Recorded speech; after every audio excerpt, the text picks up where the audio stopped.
Yvon Shawn Guignard, Shawn to those who loved him most, was a 34-year-old from Thompson, Manitoba. He was a friendly guy who would give someone the shirt off his back. On the morning of November 28, 2015, Shawn made a call to his father in Ontario asking for money. After that call, he was never seen again. I'm Ed Denzel, and this is Unfound.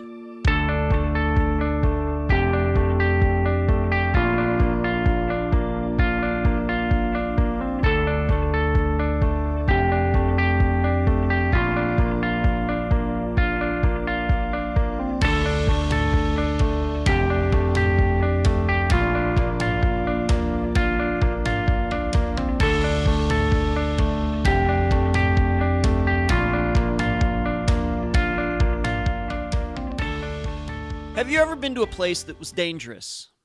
And no, I don't mean that precious space between Kim Kardashian and her Instagram account. What I mean is, for you younger military veterans out there, maybe you think of your service in Iraq or Afghanistan.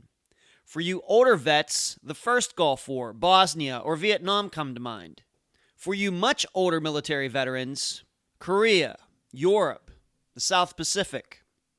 But for all of us non-veterans, we probably have to think about the topic a little harder.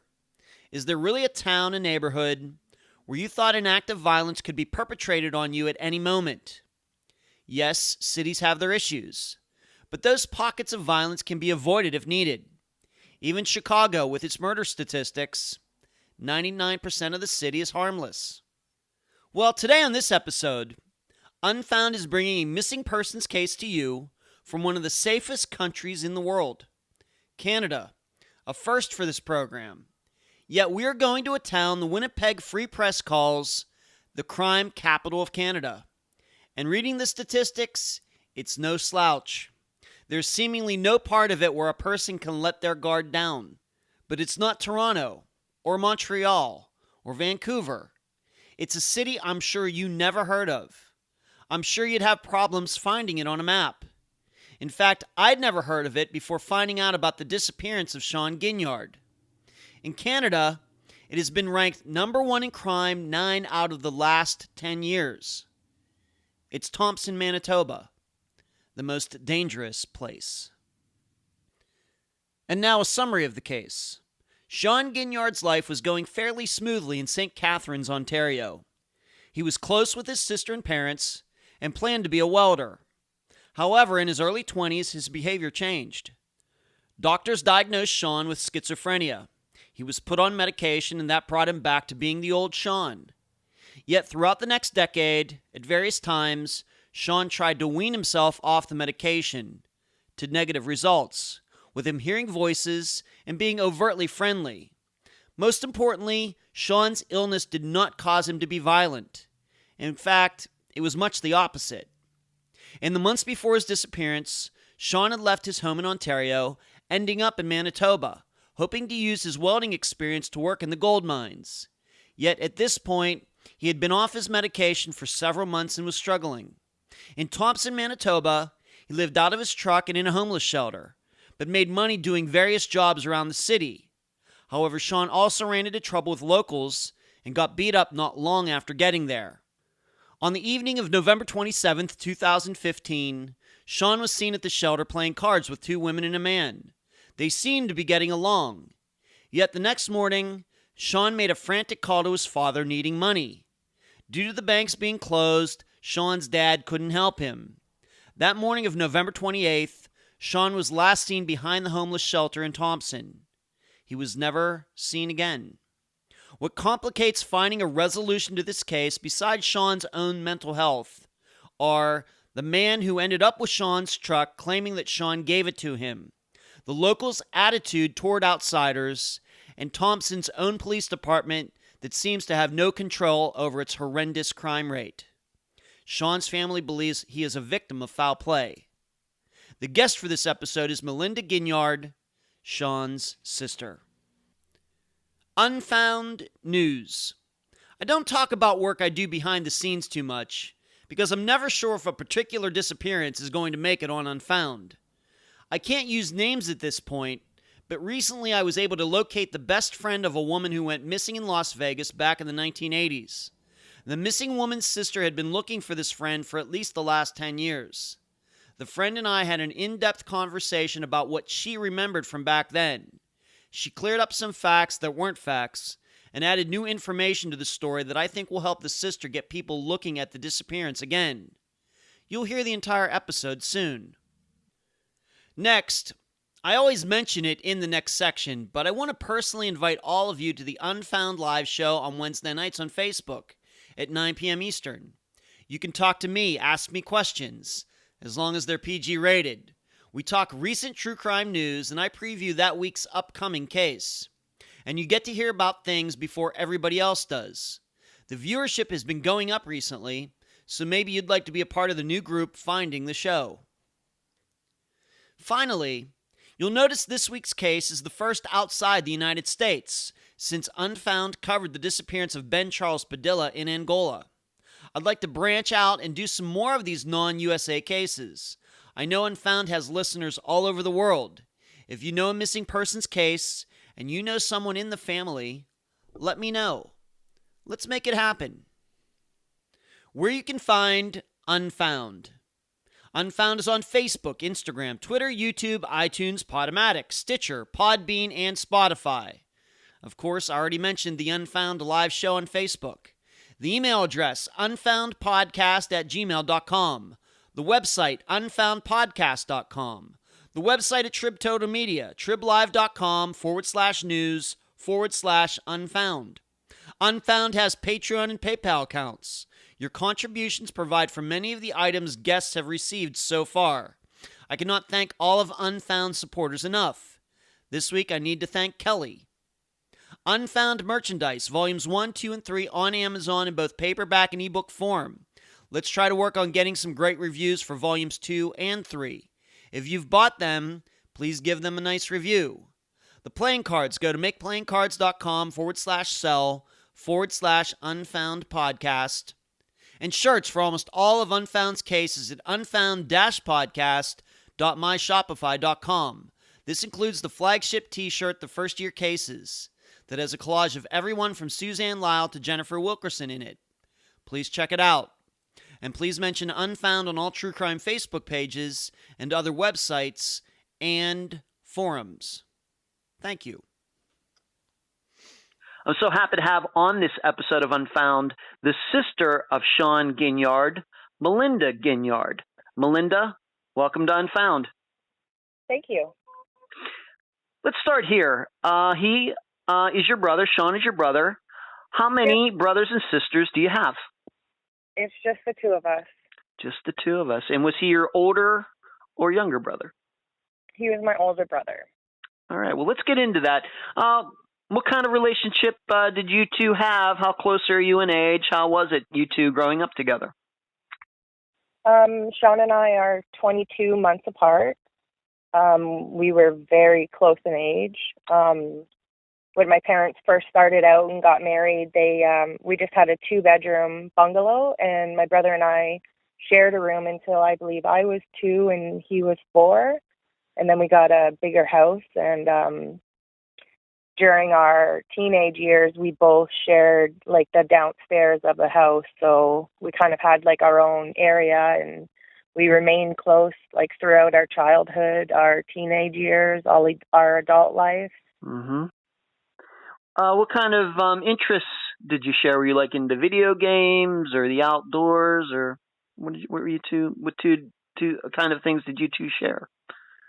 We were outdoors kids. We had a pool. We were in it almost all summer, except for if we were like camping or fishing or biking. We kind of played Nintendo when it first came out, but neither one of us really got into it. We were more outside, and Shawn was avid fisher, and I would tag along with him for a lot of his fishing trips. And being that he was the older brother, did he look out for you, look out for his younger sister in case anybody was harassing you or anything? Or? Absolutely, he did. And it was also more so the other way around, that I always looked out for him as well, because I don't know, we were just so close, and I was just a little bit more of the protective personality than he was. Mhm. Okay. And so you were 22 months difference. Would that be like 2 grades in school difference then? Yeah, 2 grades. Yeah. Okay. And we have to remind the listeners, this is the first case, actually technically the second case that we're covering outside the United States. This is a disappearance that happened in Canada. So in Canada, I have to admit, maybe I'm not as up on education in Canada as I should be, but is it like 12 grades in Canada just like the United States? So you graduated like you were 17 or 18? Yep. Okay. And did he go to school? Any schooling after that, or what did Shawn do? He had his welding ticket. He was, Mm-hmm. I think he was a red seal or a red ticket welder. Okay. And did he get that through schooling or just through it on his own? Do you have to go to like a trade school for that? He did. He went through schooling. I think it was a trade school, and then right after, he was very successful, and he was always employed as a welder. Okay. And I know here in the United States, welders can make good money. Was that the case with Shawn? Yeah, actually, the last year before his disappearance was probably his most successful year. He was making very good money. He had purchased a home. He purchased a new vehicle. He was doing very well for himself. Huh. Okay. And so out of high school, he knew he wanted to go into welding. And how long had he been a welder before he disappeared? Actually, it didn't go so smoothly for Shawn. He was 18 when he got sick. Mm-hmm. It was the year that I was graduating from high school. So Shawn did his 13th year at high school, and I just went to grade 12. So Shawn had been out of school just for 1 year because he didn't really know what he wanted to do. He was working with our father in a factory, making pretty good money. And that was the summer that he started to get ill. Okay. And let's talk about this. And the only reason we're talking about this, Unfound does not exist to pry into people's personal lives, but we do have to look at things that might have led to certain behavior or anything like that. Why don't you explain to the listeners how his schizophrenia, happened, or when you first remembered it, and how he reacted to it. And we have to remind the listeners that he was 35 years old when he went missing. So 34. 34. Okay, 34 years old. So why don't you tell the listeners a little bit about, when you first noticed maybe something that was out of the ordinary for your brother? Okay. Actually, I have to correct his age too, because I know it was in 2001 and in 2002 that it happened. So he would have been 20 and then turning 20. He would have been, turning 20 and then turning 21. Okay. Well, once again, when do you first remember thinking maybe Shawn, had this schizophrenia, and when was he, how did it culminate? When he was going through this, what was your experience with him? It was very traumatic. It was really, really hard for us.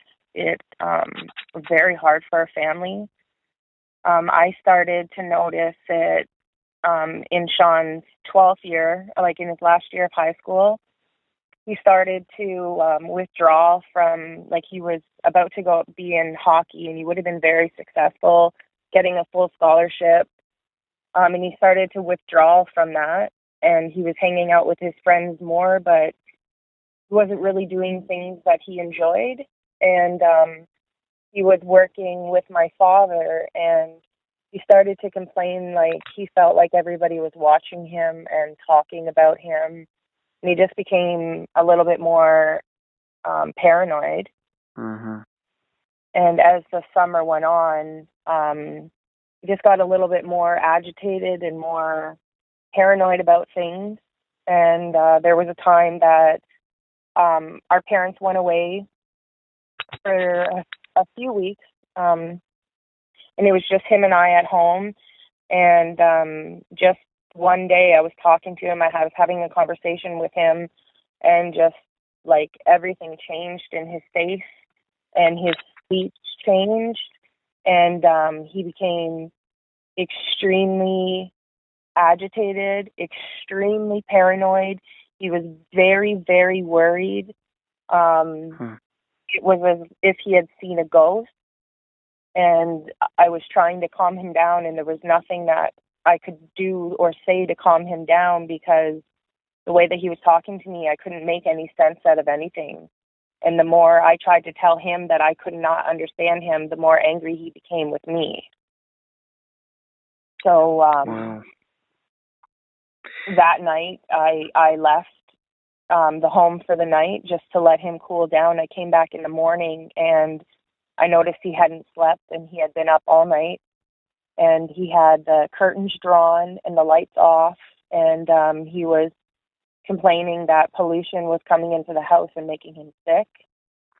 And I noticed like paper lying all over the house, and it was his writing, and it wasn't making any sense. So I put it up to him and I said, like, what does this say? And he just became angry with me that I could not read what was happening. So I knew something was going on. I had no clue what was happening at all. So at the time, I was in college taking a pre-health science course, and I went to my professors and I spoke to them about these symptoms that my brother was having, and was asking them what it could be and what I could do to help him. And they had mentioned about mental illness and about the term schizophrenia, which I had not been familiar with whatsoever. So at that point, it just became that I needed to just keep him calm and at bay until my parents came home so that we could do something together about it.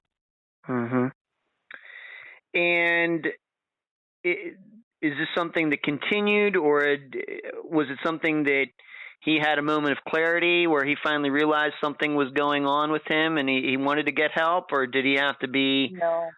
No, nothing. Did he? No, it went worse. It went bad. It went from bad to worse. And he started leaving the house in the middle of the night, and we would get calls from the police that he was walking on the highway, like talking to himself. He destroyed his personal belongings. He burnt all of his paperwork because he just felt like he was being watched and followed. Like, he destroyed his clothes because he said that they weren't providing him with warmth anymore. There was just he wouldn't eat because he thought that he was being poisoned from the family.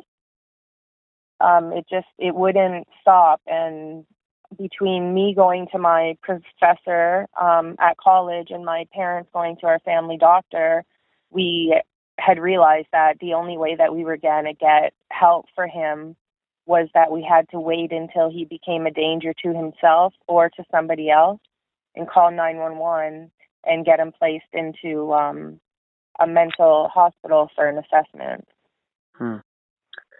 Wow. And this was in his early 20s.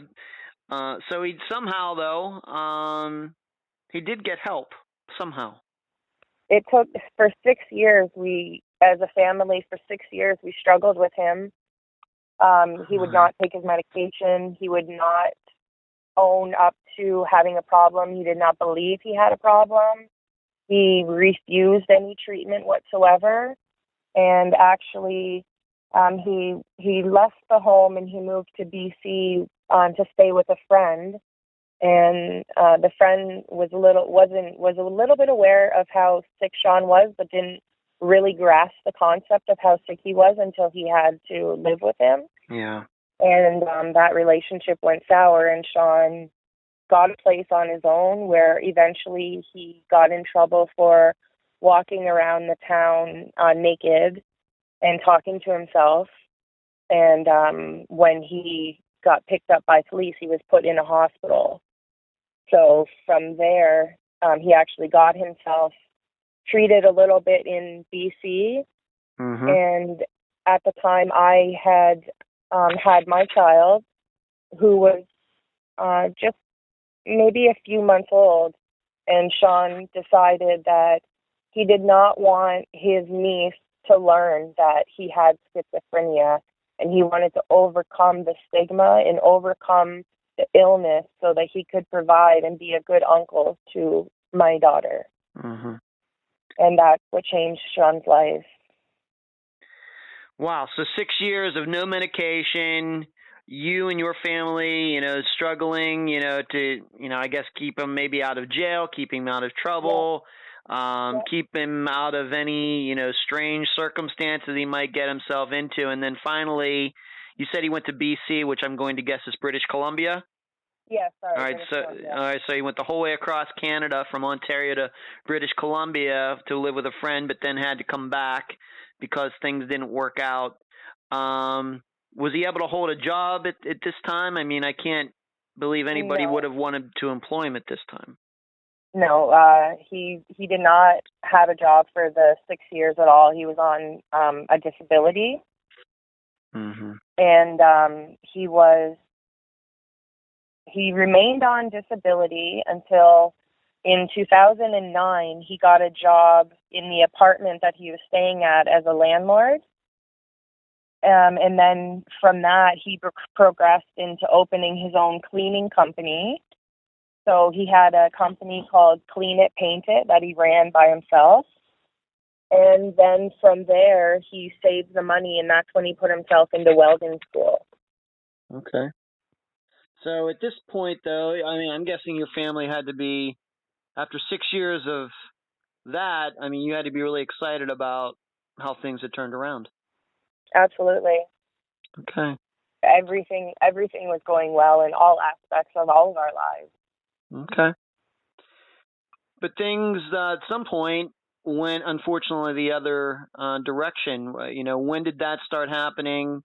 This is, I guess, much closer to when he disappeared. When did things start going the other direction? What do you think was the precursor to all of it? He had a fairly long-term relationship with somebody, and that they had separated, and Shawn was on his own, and that's when he purchased his own house, and he purchased his own vehicle, and he was doing very well in his career. And he started to get really bored of where he was and what he was doing, and he just wanted more. He wanted to go back to school and now get a mechanic's license so he could do work with both. He wanted to work out in the gold mine, so he was trying hard to network himself out west. He wanted to rent out his home and then go out west and try to make more money or try to get himself into the mines. Okay. So he had goals. He's on his medication, and he could think about, his next step in life. When he was this clear-headed person on his medication, did he ever talk about the other side of him that could occur if he didn't take his medication? Did he ever talk to you about his schizophrenia? We talked about it, yeah. We definitely, when he was well, we focused on like how well he was doing. Shawn was the kind of person that if you met him while he was, on his medication and doing well, you would have never ever thought that he had a mental illness. Like he was well put together. He was well presented. He was well socialized. And what happened was so in late 2013, early 2014, Shawn started to develop thyroid disease, and it started to have side effects on him that he was losing a lot of weight. He was shaking and he was sweating. and he brought that to his psychiatrist's attention, and they decided that they were going to lower his medication before, they ran any tests or anything else. So between the two of them, they had lowered their medication quite severely that by the time that my brother realized that the medication wasn't working anymore, it was too late, and the illness had taken over, and now he's not acting like himself, and everybody's aware of that, but he's just not in the frame of mind where he's noticing it, but it is affecting his life. Okay.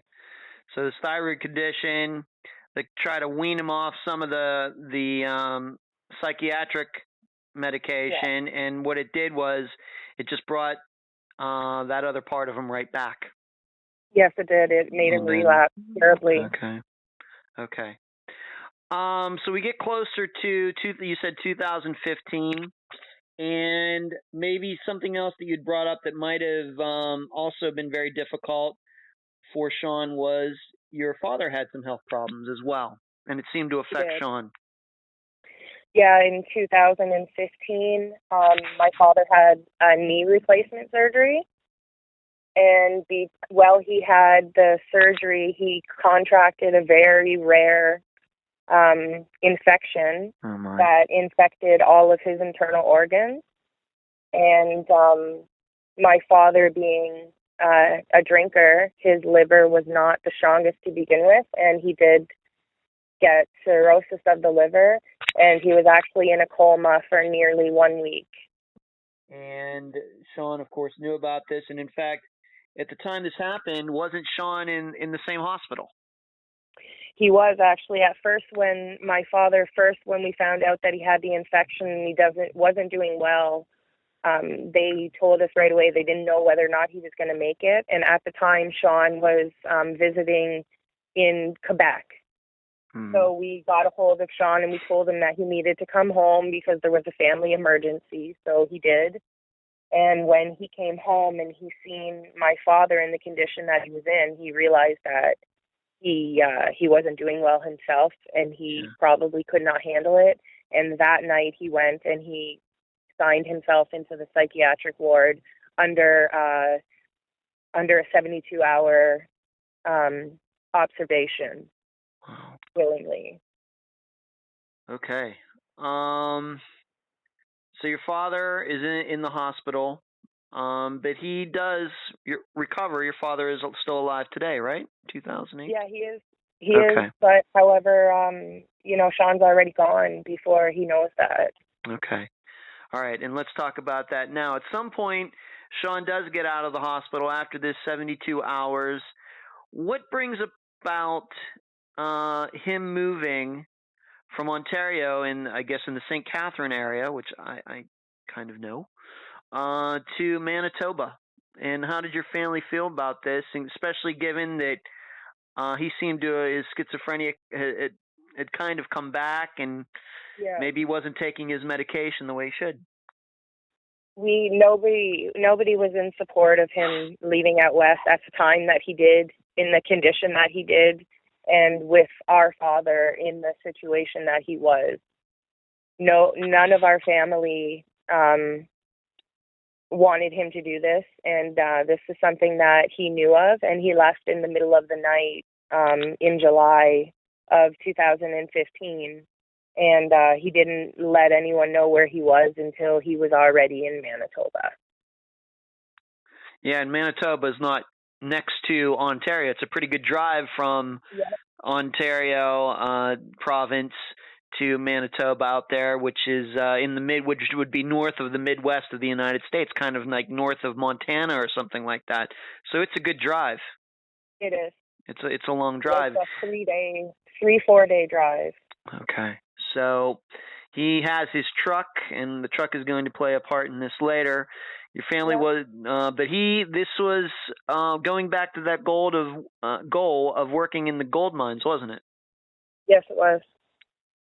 Because there are gold mines up in northern Manitoba that, like you said before, he maybe wanted to work there, and that's seemingly why he went out there, but he still was not on his medication. He was still fighting that.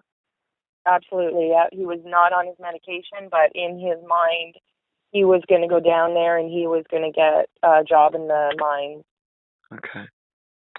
All right. So he gets out there. I mean, once again, just so people can understand this, I have no schizophrenia experience in my life, but I'm sure some of the listeners do, but I'm sure many do not. Once again, in a moment of clarity, could Shawn, before he left, could he ever explain why he didn't want to take his medication? The only thing at the time that he was saying was that it was making him shake and it was making him sweat and it wasn't making him feel like himself. So he thought that he was better without it. Okay. All right. Thank you for that. So he gets out to Manitoba. And what have you learned about, once he got out there, did he call you? Did he have a cell phone? I mean, how did you eventually find out that he was in Manitoba, and what was he doing out there? He called us when he reached a town called Lynn Lake. He actually ended up staying in Lynn Lake from July until November. He worked various different jobs. There were some jobs that he worked where they would provide shelter for him and they would, pay him cash daily. He worked at a gas station at one point while he was staying with a woman that I believe he was seeing. Okay. And I am led to believe that this relationship went sour and Shawn was in search of another place to stay.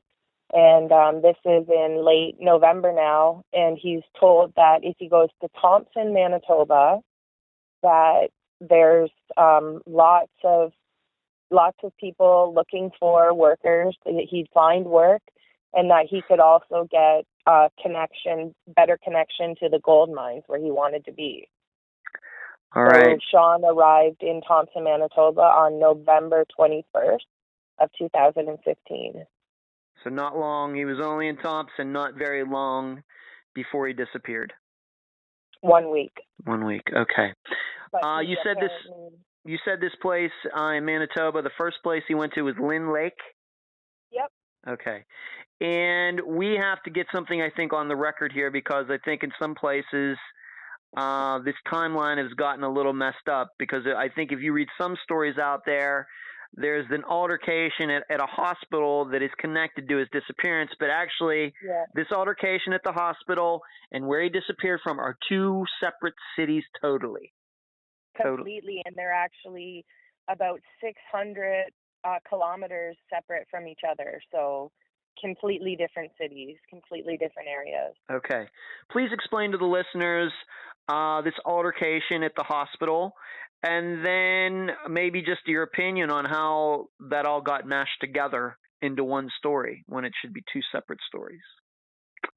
We were told right from the get-go that we were led to assume that there was an altercation at the hospital, and Shawn left the hospital and returned to the Thompson homeless shelter where he was staying, and then he disappeared from there that morning. Mm-hmm. However, we later found out that was not true, that the altercation with the hospital happened in Lynn Lake, and that might have contributed to why he moved on to Thompson.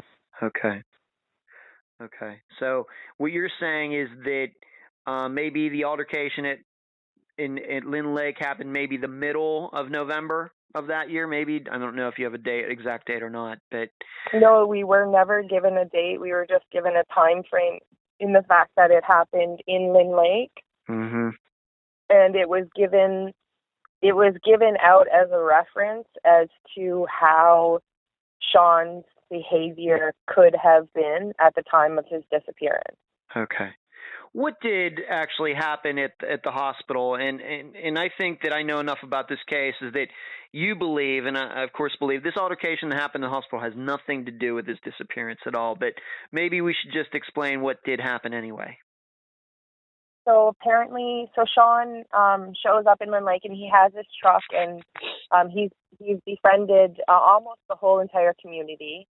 and he has a fellow friend that I know is a woman who may have the same mental illness as my brother, if not very similar to it. And she asked my brother for a ride to the hospital, and my brother went along with her, accompanied her to the hospital to get the treatment that she wanted. And while they were at the hospital, Shawn found out that she was going to be put on medication that he had been put on in the past. And Shawn was strongly recommending her not to take the medication. So there was a discussion between Shawn, the woman, and the nurse, and the woman who was being treated at the hospital at the time, and the nurse both asked Shawn to leave, in which he did leave without incident. Okay. So there really wasn't an altercation, maybe just him arguing with nurses and doctors about this woman that he cared about and didn't want her to be on the same medication. Of course, he hadn't been taking his medication for a while. Exactly, and apparently he was very passionate about why he felt she should not be on the medication. Okay. Maybe one more thing about this before we get into Thompson, Manitoba. While your brother Shawn was off his medication and schizophrenic, was he ever necessarily violent? Never. Never, Okay. ever physically violent, never to himself, never to anybody else. All right. He was in fact, how was he? You said he was, you've told me that he was kind of almost exactly the opposite. He was very trusting. How would you portray that? Shawn, when he wasn't on his medication, he was very kind, very gentle. He seen the good in everybody and everything, and he was overly naive and overly trusting, to the point that you could never even warn him of a dangerous person, because he would look at that dangerous person and see the good in them. Yeah, I think when we talked before, you had said that he almost felt like he had this, I don't know, magical quality of being able to see the good in people, or something like something like that. He just felt like everybody had some good in them, and they're just bad people. There just wasn't any bad people. Okay. So that might have caused him to maybe get himself into some situations that he didn't really understand the gravity of it. Absolutely, I think so. Okay.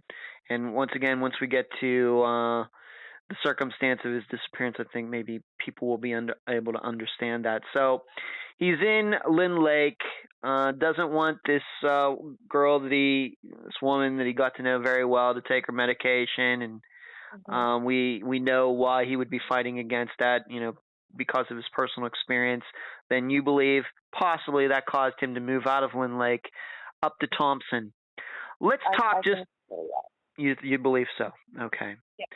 So let's talk about Thompson, Manitoba. I'm going to guess that probably most people have never heard of this city, and I'm going to guess that you probably had never even heard of it until you found out that Shawn ended up there.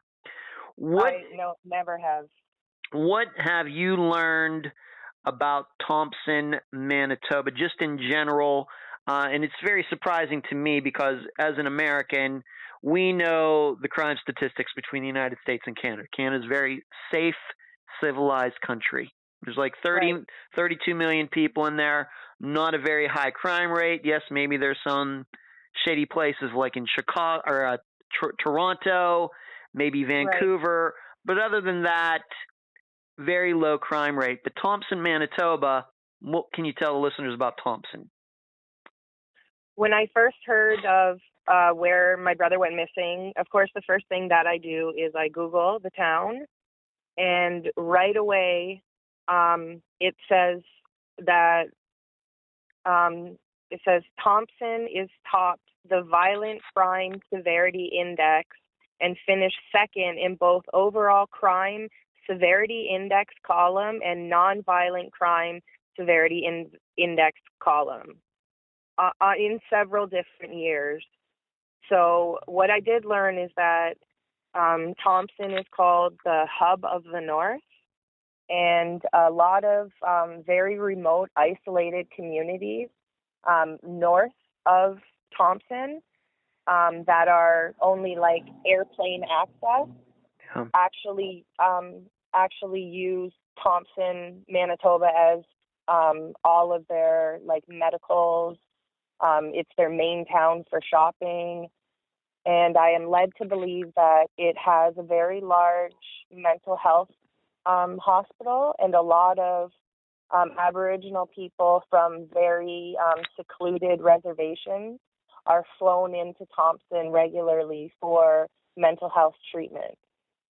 And due to the lack of accessibility in these communities, sometimes the members will be dropped off on like the Saturday for an appointment that they would have on the following Wednesday, and they don't really have any money or anywhere to stay, so they stay at the homeless shelter, and a lot of them participate in illegal activities. A lot of them will huff gas, they drink mouthwash. The whole town has a ban on aerosol cans. They have to be behind the counter. It's just not a very nice town to be in. Not the stereotypical city you think of when we think of Canada. Not at all. For sure. And in fact, per capita, Thompson may be the most dangerous place to live in Canada. Absolutely. I mean, granted, Toronto is this huge city. There are way more bad things that happen in Toronto, but as a percentage of the population, Thompson is actually more dangerous. Well, in Toronto, the majority of the crimes are solved. Mm-hmm. The murders are solved. The disappearances are solved. A lot of them are, but in Thompson, they have the highest severity of the crimes. So the crimes are more intense in severity, and they're also, the majority of them are unsolved. Okay. And once again, it doesn't help when they're bringing in these people for mental help, and they're just dropped off there to be left on their own for several days at a time. Yep. And then picked up like a week later or something. Where they're getting exposed to drugs and alcohol that they had never experienced with before. And on top of that, Thompson is in northern Manitoba, which means come November, it's pretty cold there. Yeah, it was -17 on the day that Shawn disappeared. Okay. With a wind chill of -30. Wow. Okay.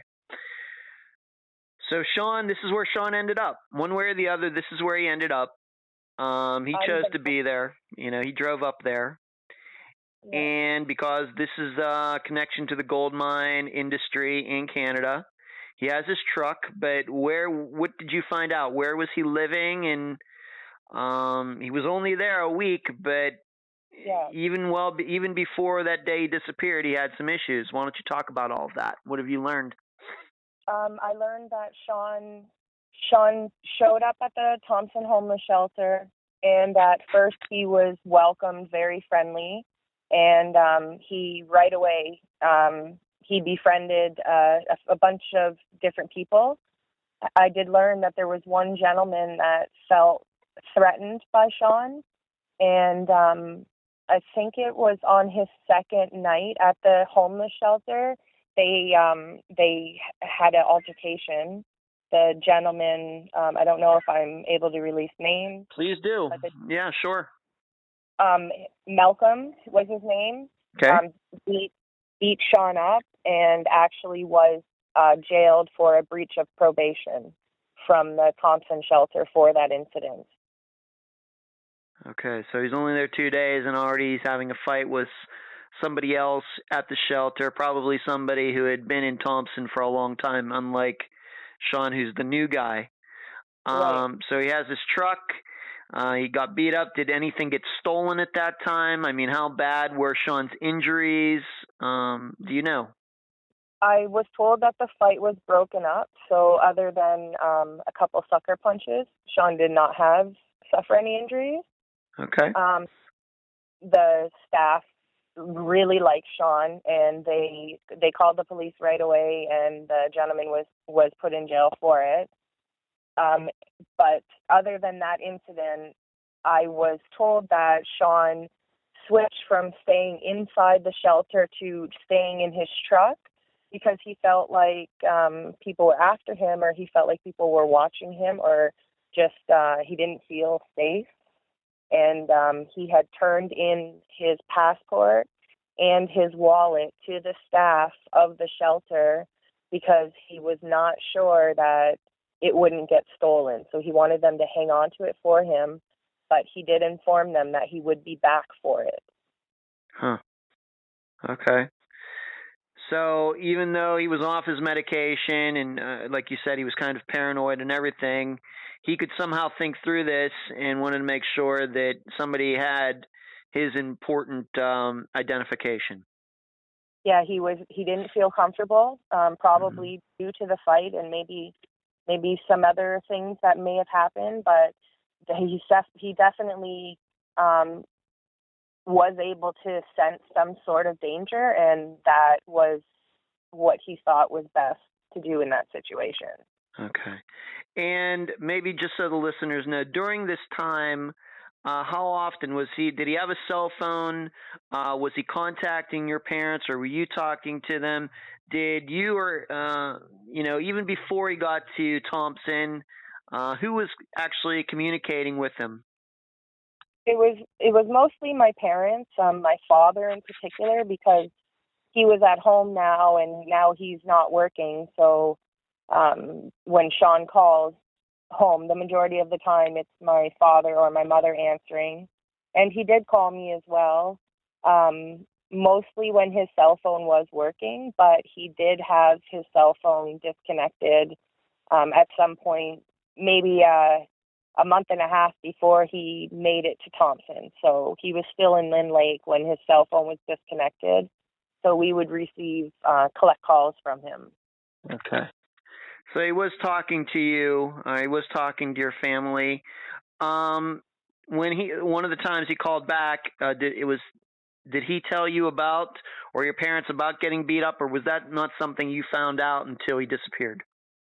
I found that out after he disappeared when I was doing my own research as to what could have happened to my brother. Okay. So we have this guy, Malcolm.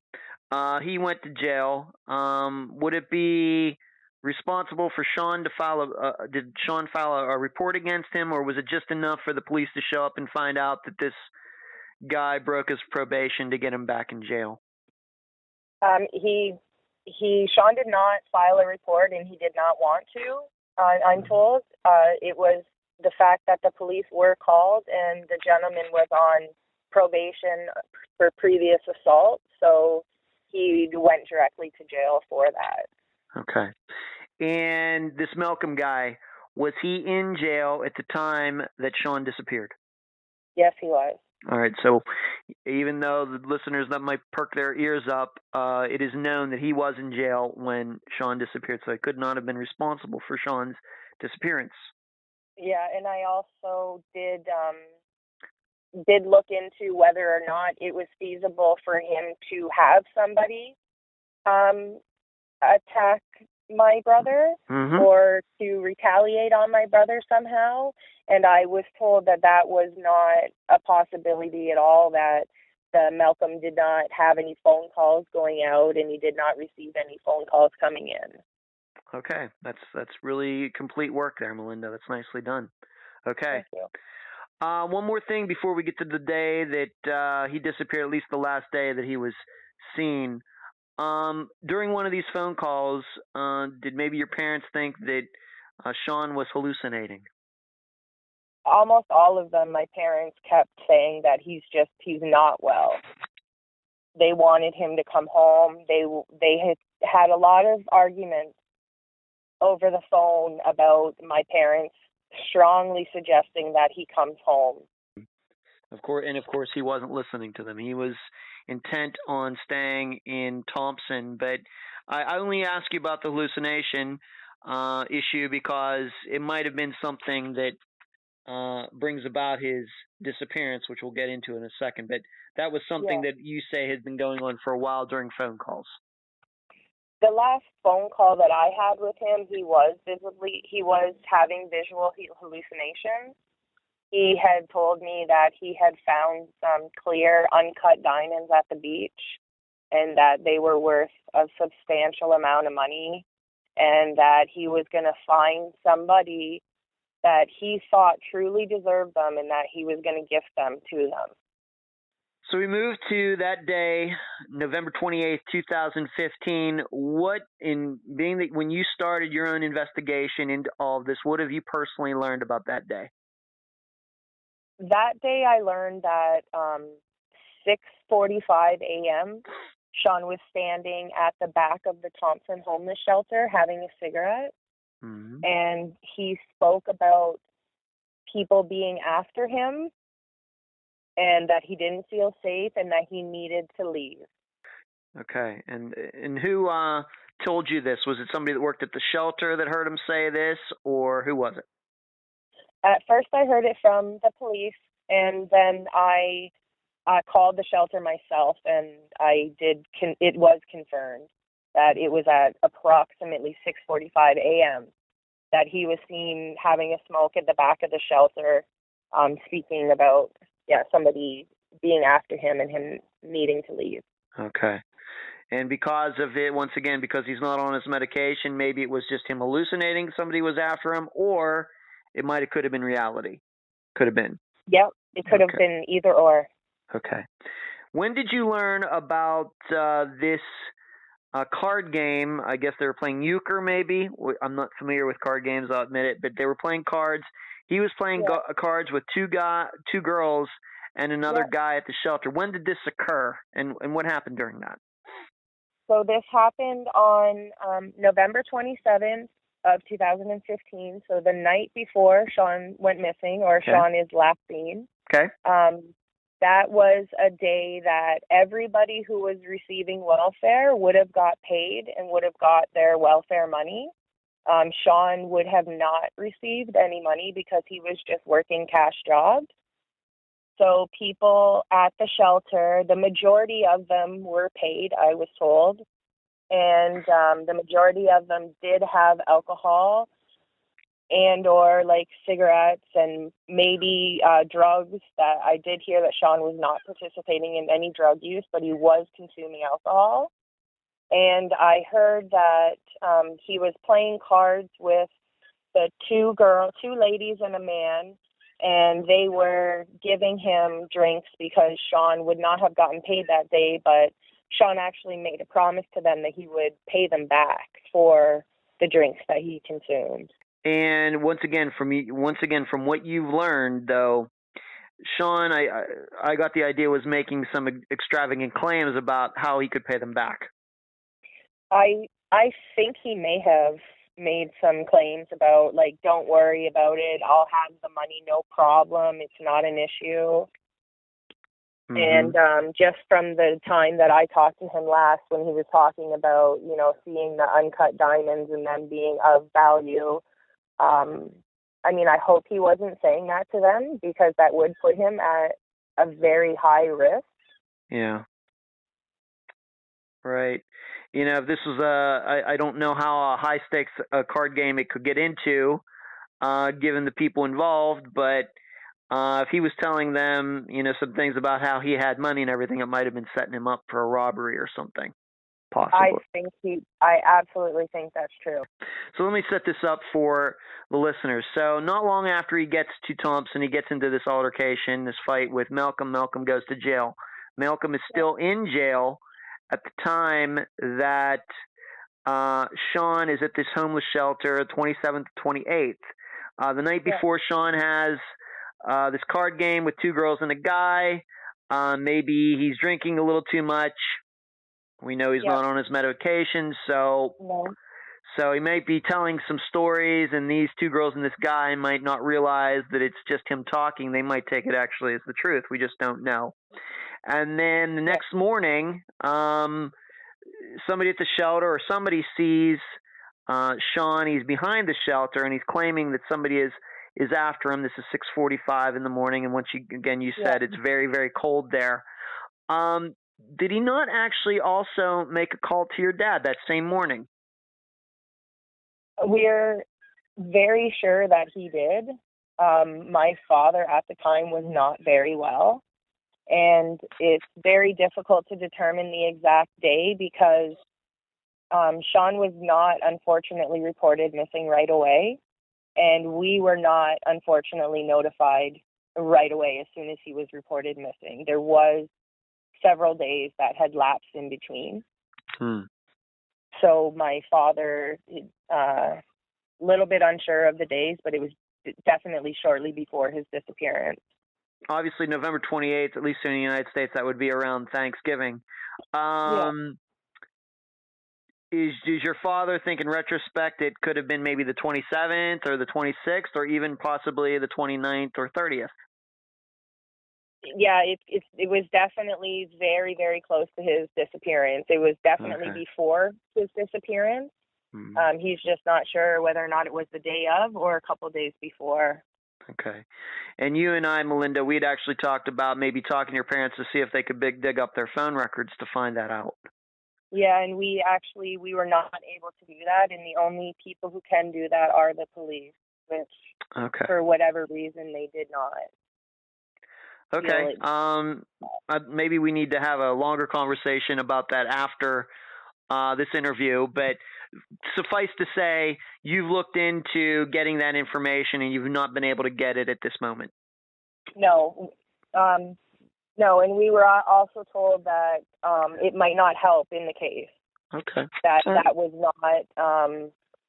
not any important details of his disappearance, and that it was not connected to the disappearance. I think I have a different opinion on that, but once again, it's not for the coverage of this interview. But just suffice to say, maybe that morning, maybe the morning before, Shawn called your dad, and what was the tone of that phone call? He needed money. He was, I think he was at a desperate state that he needed the money, and he was being very belligerent to my parents about how badly he needed the money. And Shawn ended up hanging up the phone, angry with my father that he was not able to get the money immediately. And this call was early in the morning? It was. Okay. And it was early in the morning, and I have to say that my father is not, my mother does all the banking. My father's not on a computer. He does not, he barely uses debit. So when my brother is calling, asking him for money transfers and things like that, my father has no clue how to help him. Oh, I knew. And so if he was calling your dad, maybe it's 8 in the morning in the Eastern time zone in Ontario, and Shawn is calling from Manitoba, which is in 2 hours behind, maybe? 2 hours? Yeah. So he could have been calling your dad at like 6 in the morning his time. Absolutely. All right, which may lead people to believe, well, maybe it was the same morning, being that somebody did see him up at 6:45 a.m. November 28th. So it's possible it was the same morning. We're just not sure. I think the time of day, that morning, would also lead to the desperation, that Shawn might have had on wanting to get the money, calling your dad so early in the morning. Okay. So the last registered sighting of him is the morning of November 28th. When does your family know that maybe something's not right? Days after, 3 days after, 2 days after? What do you think? I believe that we did not find out until December 3rd. I'm not sure the exact date. Things got very hectic at that time. I do believe that I do know for sure that on December 3rd was the day that he was reported missing. And I'm not sure if we got notified that same day or a couple or shortly after. Okay. And what brought on this? I mean, you hadn't talked to him, your parents hadn't talked to him. That didn't raise any red flags. It was actually the police that called you. It was the police that called us because Shawn had a past, we wouldn't hear from him for, you know, a week and a half, 2 weeks maybe, and that would be okay because, you know, we knew that we would hear from him eventually. Shawn, you know, like I said, Shawn did travel to BC before, and we were in full support of him doing that. And while he was in Manitoba, we were not in support of him doing it, but we were still, like, very appreciative of his phone calls. And Right. he was making phone calls. Okay. December 3rd, though, was a significant day. The reason they called you is because although Shawn was missing, they found Shawn's truck. Who had Shawn's truck? They did not release the name, but it was a gentleman known to the police as a local, like, drunk. And they did find his truck. It was reported that this man, the local, like, alcoholic that did not have a vehicle before, was now driving in the vehicle that was known to be Shawn Guignard's truck. And this guy was not trying to hide it. He wasn't trying to sell it. No. He was just driving it around as if nothing was wrong. Yeah, his only question for the police was whether or not he could still keep the truck. So somebody saw somebody's driving Shawn's truck. They called it in. Police show up. They find this other guy. Do you have any idea, would this have been a guy that Shawn knew? I believe that, so the people who were playing cards with Shawn, they had told the police that Shawn gave away all of his stuff before he disappeared, and that the gentleman, Oliver, the man that was playing cards with Shawn the night before, was given the vehicle, and at some point he regifted it to somebody else, and that person was the one that the police were called on. Okay, so somehow the guy that was driving Shawn's truck knew the guy that was playing cards with Shawn on November 27th. Somehow they knew each other. Okay. Yeah. So they not sure if the truck was stolen, not sure if Shawn actually did give it away, not sure maybe Shawn sold it. We just don't know. I mean, we know what they say, but it's very suspicious. What kind of condition was the truck in? Any evidence in it? Anything like that? The truck was in horrible condition. The dashboard was ripped off, and it was hot wired at some point. There was tons of, like, cigarette butts, ashes, drug paraphernalia. There was just a horrible stench to the truck. It didn't smell right. It didn't look right. It definitely looked like somebody who didn't belong there was living in the truck. All right. And do you think that maybe that was the condition? I mean, it was only maybe less than a week since Shawn disappeared to the truck being found. Do you think that was how Shawn was living in it, or do you think that somebody else did that to all it? Well, I do know that Shawn was a smoker, but Shawn is a relatively tidy guy, and I don't think that he would be living in the truck in that condition at all. Okay. All right, so we have this guy, Oliver, who was playing the cards. Was he asked about the truck? I mean, what did he have to say? Yeah. Do you have any idea about, did the whole story hold up that he gave it to somebody else? We're not really told the details of it. The only thing that we have been told was that the gentleman claims that he was given the truck by Shawn. Mm-hmm. And one thing that I will add is that Shawn's wallet that he had at the homeless shelter did contain his ownership, and Shawn did not ever sign it over. Huh. All right, so it would maybe lead you to believe that might have been stolen. Maybe something to Shawn, and just it does, and then they took the truck. Although I have to say, it'd be fairly odd for somebody to do something to Shawn and then continue to drive his truck around. Yeah, it could very well have been given to somebody that maybe Shawn owed money to. I'm not sure, but I don't. I'm not too sure how everything played out, but I just don't believe entirely that somebody was just handed Shawn's truck. Right. I agree. Yeah, I agree. All right, so the police, we've already talked about how many cases go unsolved in Thompson. What did they do? The police contacted our family to let us know that Shawn was reported missing, that he had spoke about he felt that people were after him, and that he had given away his possessions. And that he was traveling with no ID, no identification or cash at all. But the police didn't do much outside of that, did they? Well, they were playing the waiting game. They had thought that Shawn was relocating towns like he did from Lynn Lake to Thompson, and they were waiting for him to turn up somewhere, but he never did. All right, so the police kind of throw their hands up in the air. Of course, they're going to find out about your brother and how he has schizophrenia. Maybe that added into their, the lack of work. Of course, they went and put the one guy in jail, Malcolm, and they found the truck, I guess you could say, and took care of that and everything. Yeah. But they really didn't develop any leads as to anybody seeing Shawn after that 6:40 a.m. sighting on November 28th, 2015.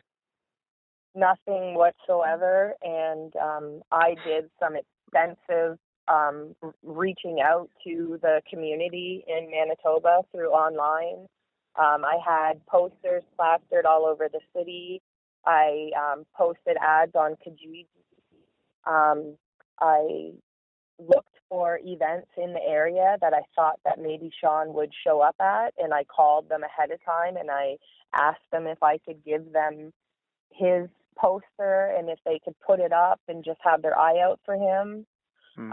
I also, at that time during the summer of 2016, was the Fort McMurray forest fires, and a huge amount of out west got relocated due to forest fires. And I contacted all of the outreach programs for all of the communities that took in the people affected by the forest fires, and he never turned up out of there either. So it's virtually like he's behind that shelter at 6:45 a.m., and then after that, just poof, into thin air. Gone. He was using the train going back and forth from Churchill, Manitoba to Thompson, Manitoba before November 27th. But he did not go on the train after that at all. And in that community, in order for you to get on the train, you have to show your ID or you're not allowed on. And there's no registration. There's nothing of Shawn Guignard buying a train ticket, being on the plane or on the train, or even going to the train station to inquire about a ticket. Okay. You mentioned Shawn's wallet. At some point, you got it back. I did. You said that the shelter had it. They eventually gave it back to you. But what was interesting is you found a bunch of phone numbers in it. Why don't you tell the listeners about that? So when I looked in my brother's wallet, I found a business card for pretty much almost every town that he had stopped in on his way out.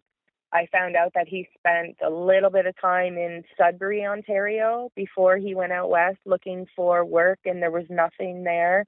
So I think that it was just through word of mouth as to how he got himself to Manitoba, that he was stopping in towns and just asking where the work was. So I found a stack of numbers. There was about 4 or 5 numbers, and the majority of the numbers were from Lynn Lake and Thompson, and it was one of them was a lady. She was a justice of the peace, and she did not know who my brother was, but at the time that Shawn was staying in Lynn Lake was a time that she was hiring somebody to work for her, so she thinks that Shawn was given her number for work, but Shawn never did contact that lady.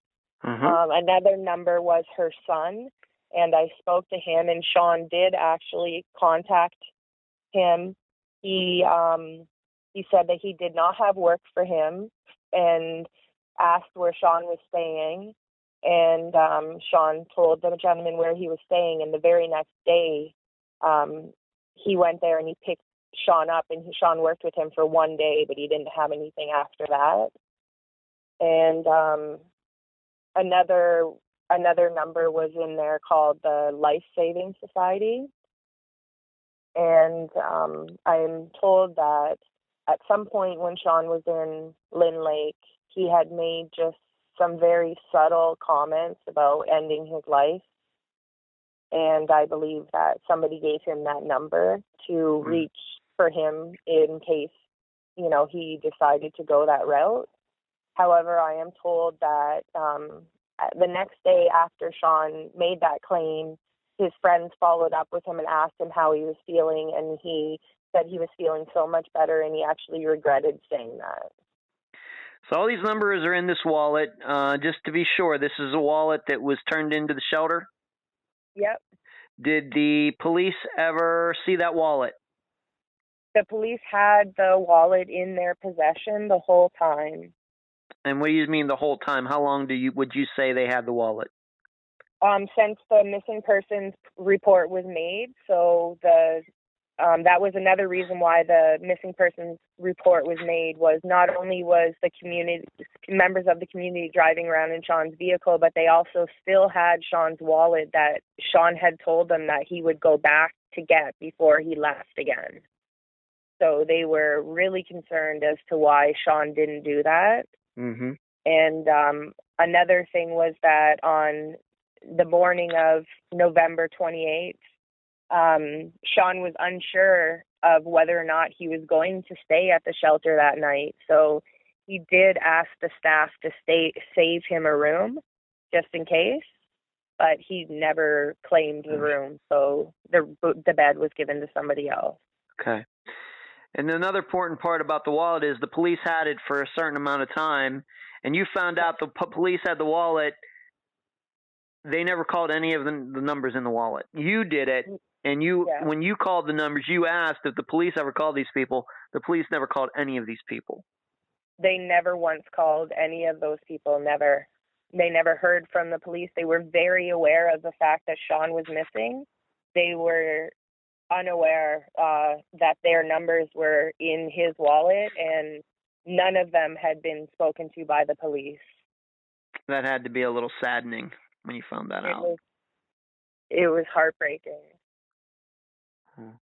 Not to say that any of those people had anything to do with Shawn's disappearance, but you'd think that would be the natural thing to do if police got a wallet of a missing person. I just felt like, I'm sure everybody with missing loved ones feel like this, but I just felt like there could have been a lot more that the RCMP did at the time, and they did not. So me requesting the wallet and then getting the wallet, I seen the numbers and I sat on it for probably about 2 weeks. And then one night I decided hey, maybe I'm going to call these numbers and see whether or not they had talked to the police and just asked them if they could tell me what they told the police. And I was extremely shocked to hear that they had never spoken to them at all.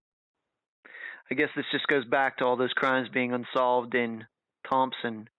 Yeah. Maybe it's an indication of the police work that's not getting done there as well. A combination of that and the fact of overwhelming amount of crimes that are taking place. Right. So we have that. We have the wallet that you eventually got back. Once again, how long did the police have the wallet before you got it back? Almost 2 years. Wow. Okay. Shawn was missing November 2015. I got the wallet back in May of 2017. Okay. Did you know that they had the wallet, or did you think that the wallet disappeared with Shawn? I had known that they had the wallet the whole time. Okay. All right. Okay. Did you get back anything else from Shawn. What exactly did he disappear with? I mean, if he didn't have his wallet, did he have anything? I know that he had the cell phone that he wasn't using, but anything else disappear with Shawn? I just wanted to add one thing about the wallet, that there was a picture. Please. There was a picture in the wallet that the police did not have written down on the list of the contents of the wallet. That I talked to the officer, and he said that he did not notice the picture in the wallet, but I did, and I posted it online on my group Find Shawn that I have over 700 followers on. Okay. And people identified the woman almost right away, and I spoke to the woman's daughter, who let me know that her mother did have a relationship with Shawn, that she befriended Shawn. She did not know whether or not it was of a romantic nature, but that Shawn was staying at her mother's house for some time, and that there was some sort of a relationship going on. And where was this? That was in Lynn Lake. All right, Lynn Lake. I do believe that this was the woman that Shawn that in Shawn's mind was in a relationship with. Okay. That went sour, that made him move on. This is the woman that went to the hospital as well? I don't think it was the same woman from the hospital, because the same woman from the hospital was just a friend, not a romantic interest. Okay. All right, so you figured out who that picture was, but it was not somebody in Thompson.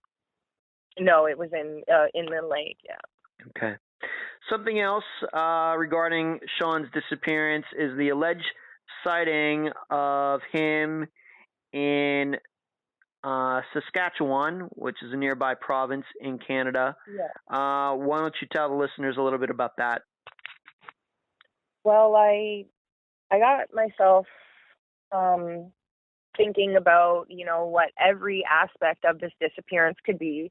And I thought that possibly maybe my brother could be choosing to hide, and that maybe in his mind he still thought that people were after him, and that he had put himself in a very remote spot and that he was hiding. So I put out a reward that sounded more like a desperate plea and a cry for help. And I wanted to let my brother know that if he was still out there, that I was hurting and that I really needed him to contact me. So I had a reward just for $1,500, because the attended audience for that reward was Shawn himself, just to, hear that I'm desperately reaching out to him. Yes. And there was this sighting in Saskatchewan. What happened there? That was a result of my reward. A gentleman who was a taxi driver thought that he picked up Shawn from a bar and drove him to a 7-Eleven to get munchies, and then dropped him off at a home that he called like a trapper's house, that people from out of town would stay at this house. So he thought that that this gentleman matched Shawn's description. So he called the police, and it turned out they went to the cameras at the 7-Eleven store, and it turned out that this was a gentleman who was very known to the community, and it was not Shawn. It was not Shawn? No. No. Okay. So, and in fact, outside of that morning, November 28th, there have been no sightings of Shawn? Oh. None at all, but almost one sighting for every single day that he was in Thompson and Lynn Lake from July until November. I had been contacted by several of his peers, several of his coworkers, several of his employers, a lot of people who had crossed paths with him. A woman who seen him at the train station gave him money for a train ticket, gave him some cigarettes. A lot of people reached out to me to say that they seen him here or there, and he was definitely not in a situation where he was trying to hide from anybody. He was trying hard to network himself and to be very well known. But then after November 28th, nobody said they saw him. Nothing. Nobody. Stopped abruptly. One day here, next day gone. Okay. Nothing since 6:45 in the morning. Now, besides the guy, his name was Oliver, who was playing in this card game, you managed to track down the two women who were playing cards with Shawn on the night of November 27th, 2015 as well. How did you do that, and what did they tell you? I kept calling the homeless shelter, and I kept introducing myself. I kept talking about my brother. I kept talking to them about what I wanted to know, about what I had heard, about the fact that I did not think that my brother was willingly keeping himself from the family. I was letting them know that I thought that my brother was in danger, and they were in agreement with me that they definitely put out the missing persons report on my brother because they were fearful for my brother's life. I did get to speak to the person who put the missing persons report out himself, and I asked him very candidly. I said to him, like, you're an outreach worker. You're used to seeing people come and go, and, you know, you'll see somebody and then you'll never see them again. I asked him what it was about my brother that, you know, made him remember him and what made him want to report my brother missing. And it was a combination of the people driving around in Shawn's truck, the fact that his wallet was still at the shelter, and the fact that Shawn had an overall feeling of people being after him. Mm-hmm. Okay. And what about these two women that you tracked down? They tracked me down. Oh, okay. They knew about the reward. They knew about Shawn's sister that was looking for him.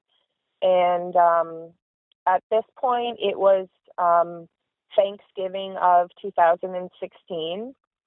So I was coming very close to about the 1 year missing persons of my brother. And I was extremely fearful of my brother's case going into a cold file. So I reached out to Thompson, Manitoba, and I found two girls that were willing to give out Tim Hortons donuts and coffee to the homeless people on Thanksgiving weekend for the Saturday and for the Sunday, and just receive information that they could for me. And on the first day, one of the volunteers said that a woman by the name of Pam came by, and she was speaking that she knew Shawn. She knew that he went missing. She was very teary-eyed, and she told the volunteers that she was very upset for Shawn's family and that she knew that Shawn had passed, and she did not want to go missing too. I see. Yeah. And she was identifying herself as one of the two women that played cards that night, or that she was just a person who had information? She didn't identify herself at all, but the volunteer there did seek out who she was, and found out the person's identity was Pam. Yeah. So Pam visited the table on the Saturday, and then with Donna, and they were both. Pam only spoke on the Saturday. The next day, Donna came back on her own and spoke again and said, she knows Shawn went missing. She knows where he's buried, but she doesn't want to go missing too, and that she's very sorry for the family. So after those two names were identified, I called the homeless shelter back, and I spoke to the man. I spoke to a different gentleman who was working on the day of the 27th, and he said to me, yes, Pam and Donna do know Shawn because they were sitting there and playing euchre with him and with Oliver on November 27th until early morning, and they were consuming drinks together. and Shawn had left the group early to go to sleep in his truck.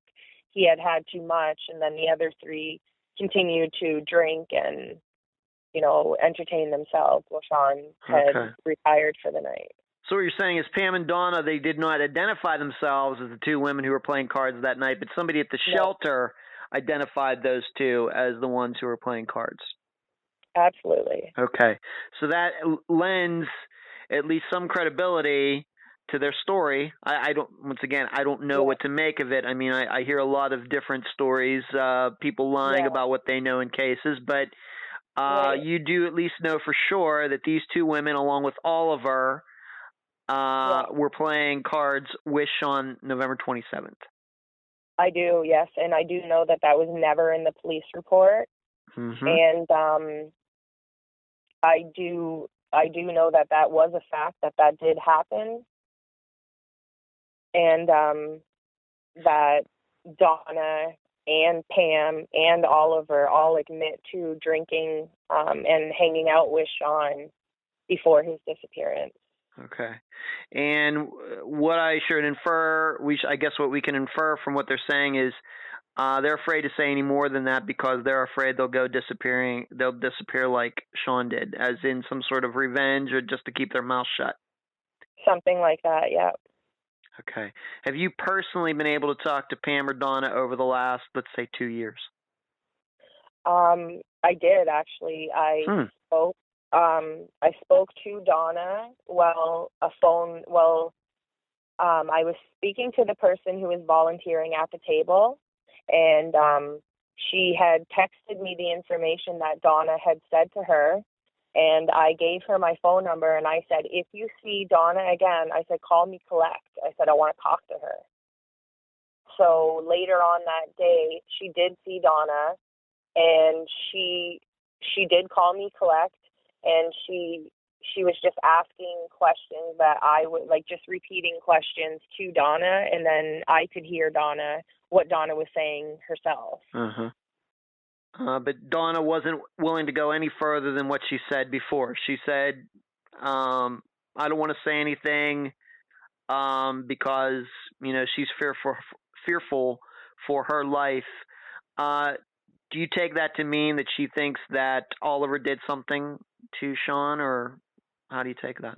Yeah, I do have a horrible feeling about that.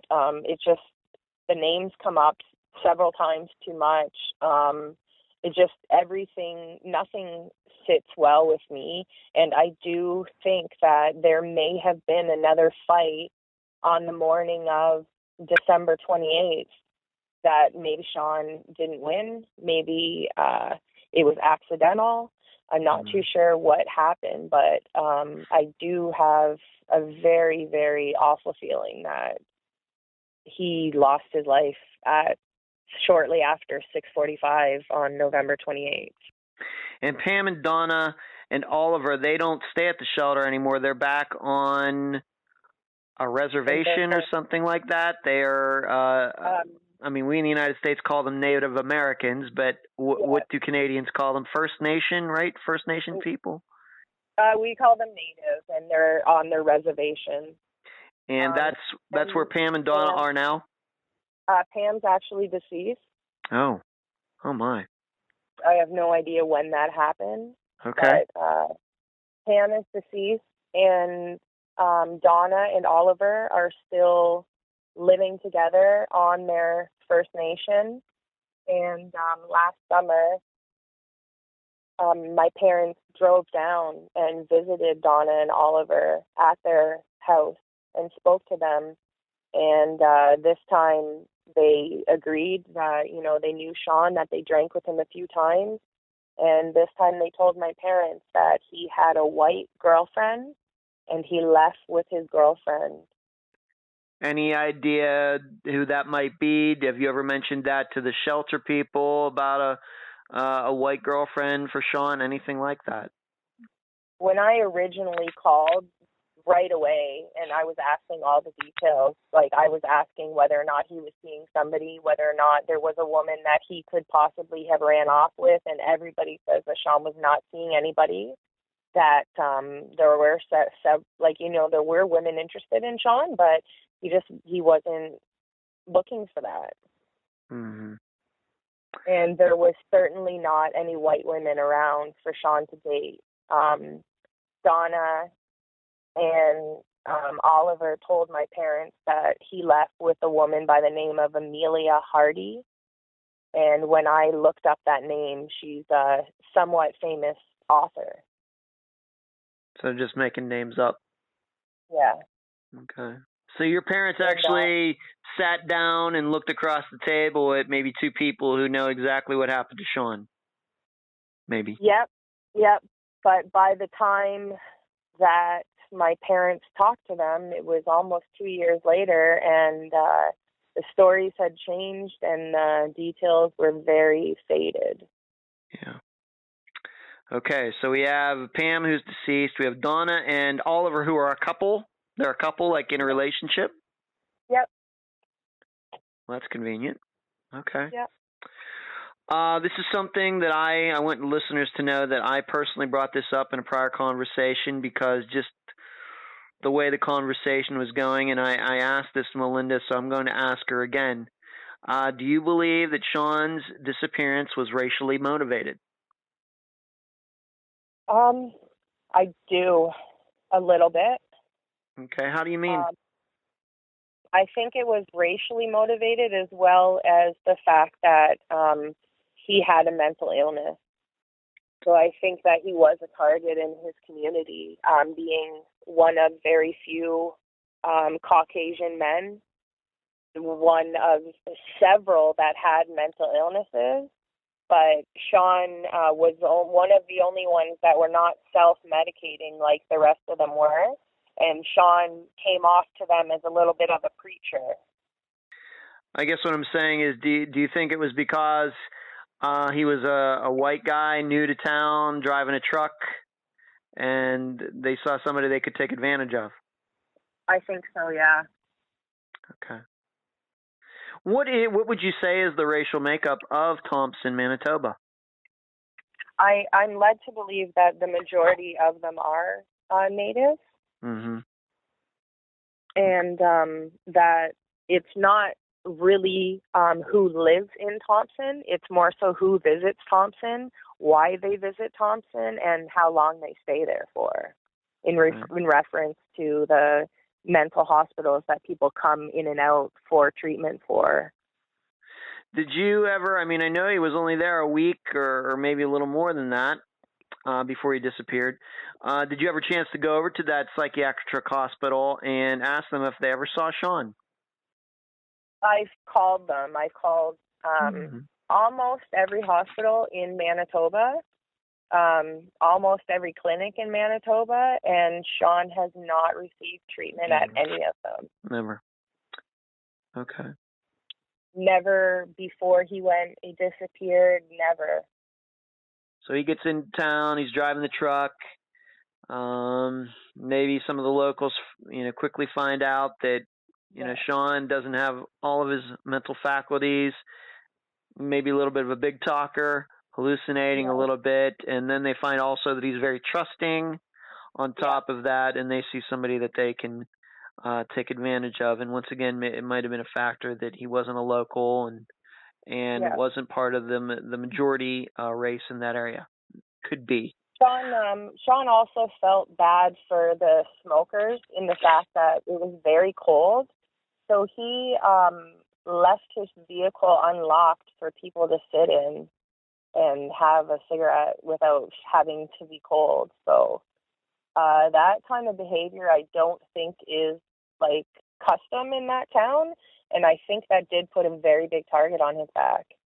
To your knowledge, have the police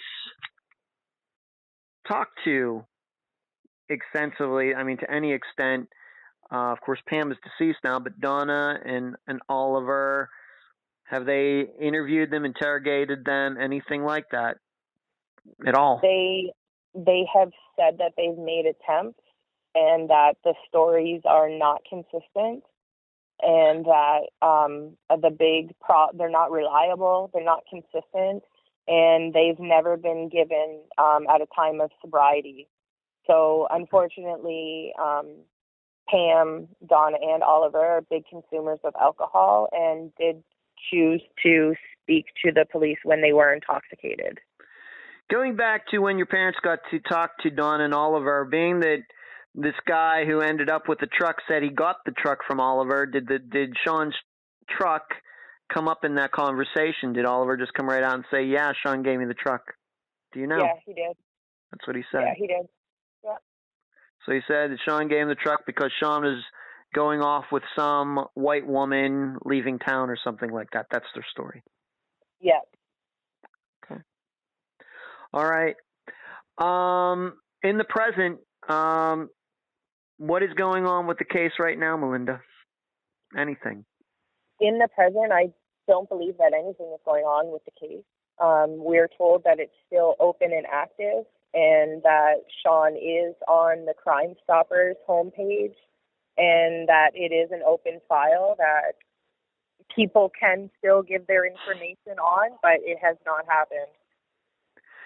And how has this affected you as his younger sister? I mean, you know that Shawn struggled with a lot of issues, in his life, especially the last 14 years until he disappeared with his schizophrenia, the thyroid condition, not wanting to take his medicine, moving out to Manitoba, living in a homeless shelter. I mean, how has this affected you in the last 2.5 years? It's affected me a lot. It's impaired my life quite a bit. It's consumed me. I suffer from insomnia from the early days that he was missing, and I was almost putting in 24/7 attention to trying to find him. I spent a substantial amount of money trying to find him. Going back. Have you been out to Thompson? How many times have you been out to Thompson? I have not been out to Thompson, you've not but been I am. No, so I have a younger child, so it had to have been either my parents or myself. Okay. Sure. And they did go out there, like you said, to see Oliver and Donna. And they wanted to speak to people at the shelter, and my mother said that there was a woman there that definitely was uncomfortable with her presence, but never wanted to speak at all to my mother. Have the shelter people ever intimated to you or to your parents about what they think might have happened to Shawn? They had to me when Shawn first went missing the first time that I did finally get in touch with somebody that worked there that knew my brother. I spoke to him. I probably had about a 2-hour conversation with this gentleman, and he said that he put out the missing persons report on my brother because he did feel that my brother's life was in danger, and he did feel that my brother may have been victim of a crime. Did the shelter people ever say anything specifically about Pam, Donna, and Oliver? Once again, if you can say. No, they were never allowed to give out any information due to the privacy. All the information that I found out was through my reach out to the community and to my reward. And when I did find all the names, they did confirm it for me. Okay. But they did not present to me any of the names. I guess what I'm saying is that none of the shelter people ever said to you, "Oh yeah, I know that Oliver guy. He'd come in and say sometimes, yeah, he could be a hothead. Yeah, he could get into some scuffles once in a while with people if things didn't go his way." They aren't even allowed to say something like that? No, they never said that about Oliver. They said that Oliver always cooperated with the police and always, gave them the information that they needed. However, they did say that Pam was a problem for them, and they had believed that Pam was actually asked to not come back to the town Thompson due to numerous things that were going on. Okay. All right. So overall, I guess you did get at least a little information about them, but just from the shelter, once again, just with the shelter people, just dealing with these people, knowing these people, Yeah, coming in once in a while. Yeah, they were not homeless. They only used the shelter in ways that put other people at risk. So how did they use the shelter then?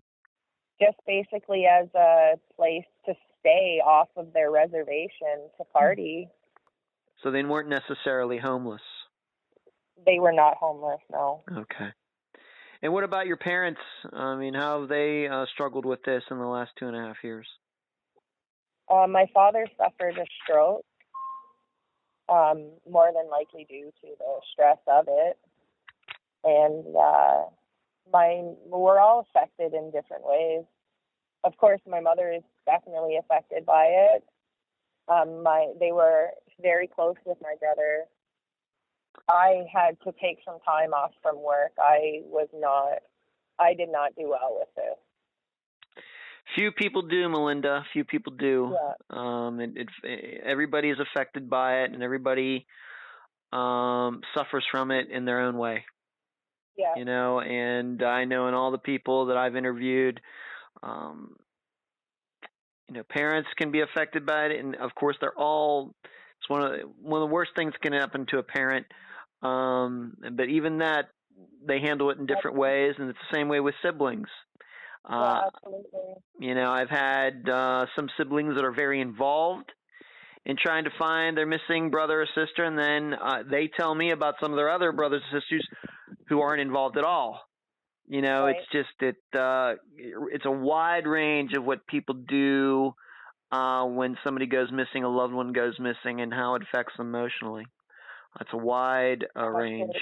Wide range. There was a lot of people that were very angry with Shawn for this, like not angry with him, like, personally, but just with the idea of him going to a town that he didn't do the research on. He didn't know where he was.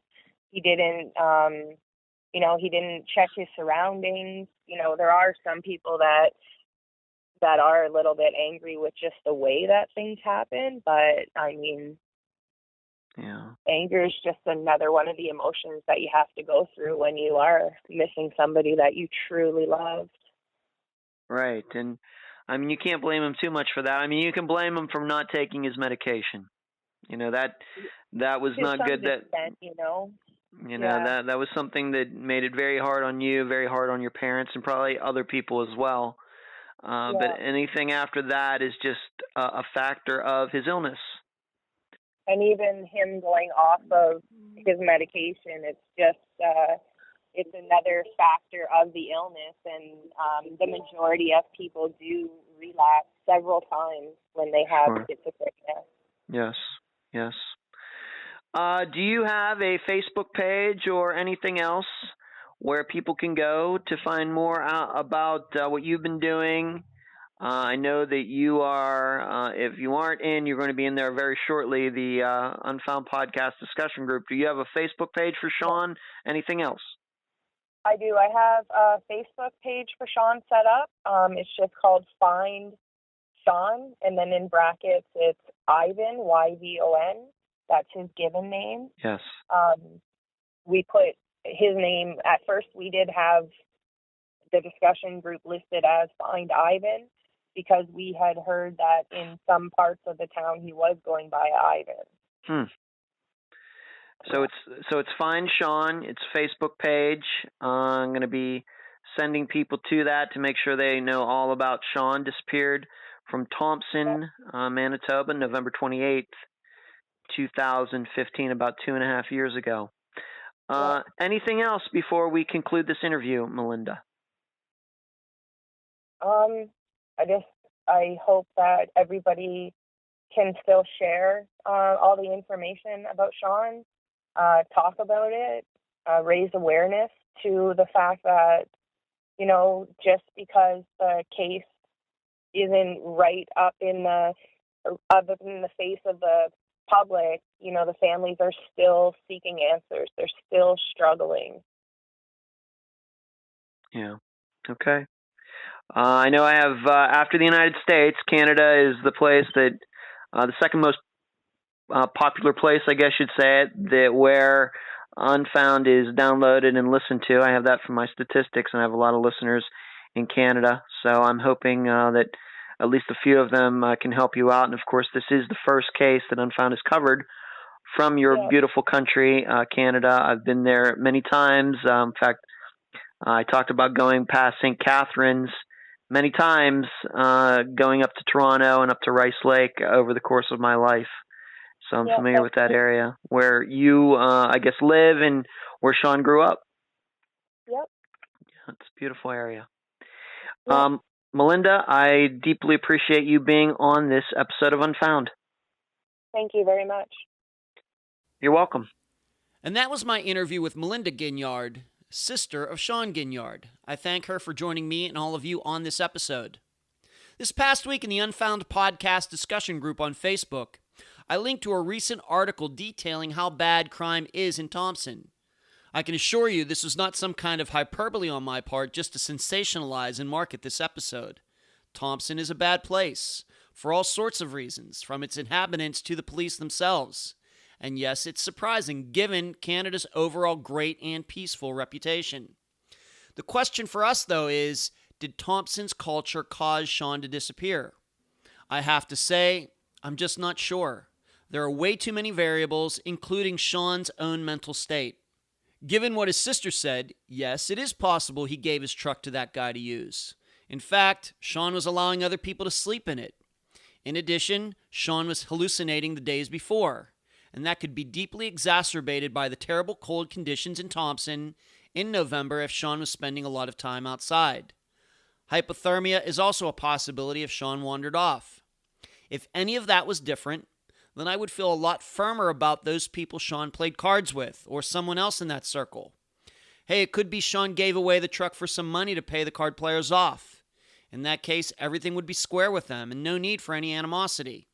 As for what the women said about Shawn not coming back, who knows? This once again is a case where people seem to know something, but they never say quite enough to help. And as you know, I'm dubious of all people who exhibit those qualities. If Melinda and her parents could figure out where Shawn's call came from that morning, we would know a lot more. But she says they've looked into that. I hold out hope something new will appear on that front.